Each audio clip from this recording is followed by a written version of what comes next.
Top quality और consistent performance के लिए सिर्फ सिल्वर पंप नाम याद रखना।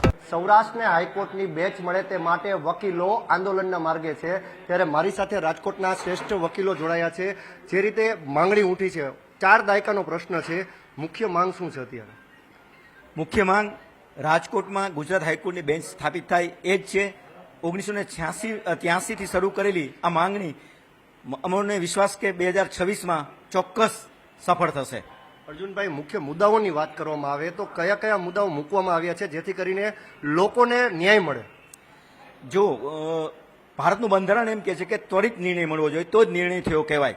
આપણે અત્યારે એ ડિજિટલ યુગમાં જીવી રહ્યા છીએ કે અમેરિકામાં 1 સેકન્ડની અંદર વાત થાય અને આપણે ન્યાય લેવા માટે 400 કિલોમીટર દોડી અને હાઈકોર્ટમાં જવું પડે એ કોઈ રીતે વ્યાજબી નથી અને કે કોઈ રીતે પોસાય એવું પણ નથી. એટલે રાજકોટ ખાતે ઘર આંગણે ન્યાય મળે એવી એક સબળ અમારી માંગ છે. ઘર આંગણે ન્યાય માટે વકીલો ભેગા થયા છે. રાજકોટ અને સૌરાષ્ટ્રની વાત કરવામાં આવે તો લાખો કેસો પેન્ડિંગ છે.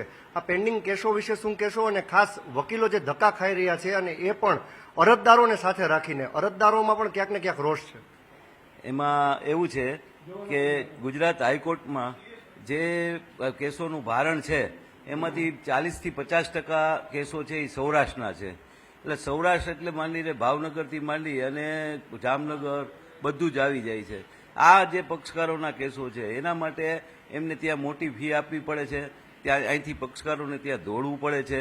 કેસોનું ભારણ જોતા તરત તાત્કાલિક કેસો ચાલતા નથી. જો રાજકોટમાં સર્કિટ બેન્ચ આવે તો સૌરાષ્ટ્રના જે કેસો છે એનો તાત્કાલિક નિકાલ થઈ શકે ને લોકોને ન્યાય મળી શકે, એટલા માટે અમે આ રજૂઆત કરીએ છીએ. અર્જુનભાઈ, આપ તો એક શ્રેષ્ઠી છો અને જાણકાર પણ છો. જેને કહેવાય ને કે અર્જુનને કહો કરો ચડાવે બાણ, યુદ્ધ એ જ કલ્યાણ. હવે યુદ્ધ કલ્યાણ કઈ રીતે? 11 ઓગસ્ટના સોમવારના દિવસે 11 કલાકે અમે શ્રીફળ વધારી અને આ શરૂઆત કરેલી.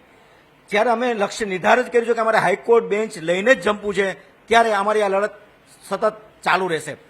આપણે એક વાત કહું કે ક્રિમિનલ કેસો, મોટે ભાગે ક્રિમિનલ કેસો વધુ હોય છે.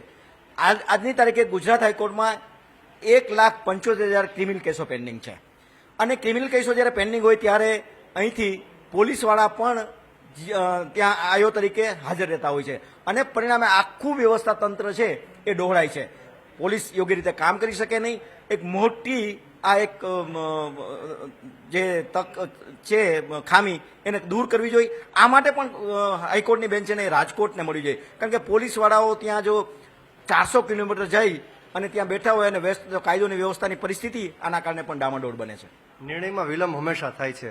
અત્યારે પણ એ જ છે, રજૂઆત તમે કરી, પરંતુ નિરાકરણ ક્યારે? નિરાકરણ બસ આ જો હાઈકોર્ટની બેન્ચ આપે તો એના કારણે શું થાય કે સરકાર પોલીસને જે દોડવું પડે છે, ખર્ચની બાબતમાં પણ આપણને રાહત થાય. બીજું, અત્યારે જામીન અરજી છે 2-3 મહિના સુધી ચાલતી નથી. જામીન અરજીઓ, આગોતરા જામીન અરજીઓ, કોસિંગ પિટિશન, એ બધું જે પક્ષકારોને જે ભોગવવું પડે છે એ બંધ થશે અને અહીંયા ત્વરિત નિકાલ થશે અને તરત પક્ષકારોને અને વકીલો, અહીંના જે વકીલોમાં સ્કિલ છે એ સ્કિલ બહાર આવશે. રાજકોટની કોર્ટ ડિજિટલ કોર્ટ છે. વિડીયો કોન્ફરન્સના માધ્યમથી પણ કેસોનો નિકાલ કરી શકે એવો કંઈક રસ્તો માટેની આપની શું રજૂઆત? વિડીયો કોન્ફરન્સથી તમામ કેસોનું નિરાકરણ ન થઈ શકે.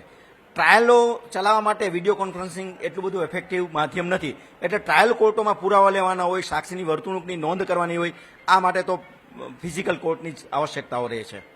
હાલ અત્યારે વકીલો માંગ કરી રહ્યા છે, જે રીતે સૌરાષ્ટ્રના તમામ વકીલો એક બનીને જે સૂર કરી રહ્યા છે કે સૌરાષ્ટ્રને હાઈકોર્ટ બેચ મળે તે માટે લડત કરી રહ્યા છે, ત્યારે આગામી દિવસોમાં ક્યારે બેચ મળશે એ જોવું રહ્યું. કેમેરા પર્સન અભય ત્રિવેદી સાથે ઋષિ દવે, ન્યૂઝ કેપિટલ, રાજકોટ.